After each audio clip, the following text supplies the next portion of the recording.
பல ஆயிரம் வருடங்களுக்கு முன்னாடி இந்தியாவில் பெரும்பாலும் விவசாயம்தான் வாழ்க்கை. மழை பெய்தால்தான் விதை முளைக்கும். பயிர் வளர்ந்தால்தான் வாழ்க்கை ஓடும். அதனால மக்கள் சூரியன், மழை, மண், மாடு இவைகளை கடவுளா பார்த்தாங்க. சூரியன் இல்லைன்னா பயிர் இல்லை, உணவு இல்லை, வாழ்க்கை இல்லை.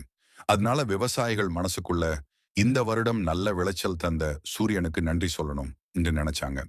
அந்த நன்றி சொல்ற நாள் தான் தை மாதம் முதல் நாள். அந்த நாள் புதிய அரிசி, புதிய பால், புதிய வெல்லம் எல்லாத்தையும் சேர்த்து ஒரு புது பானையில வச்சு சமைச்சாங்க. பால் பொங்கி பொங்கி வெளியே வந்தது. அத கண்டு மக்கள் சந்தோஷமா பொங்கலோ பொங்கல்னு கூச்சலிட்டாங்க. அதிலிருந்து தான் அந்த நாளுக்கு பொங்கல் ஆசோன்னு பேர் வந்தது. அந்த நாள்ல நன்றி, நம்பிக்கை, புது வாழ்க்கை 3ம் சேர்ந்து ஒரு பண்டிகையா மாறிச்சு. மண், மழை, சூரியன், மாடு இந்த நாளுக்கும் சொல்லும் மனசார்ந்த நன்றிதான் பொங்கல்.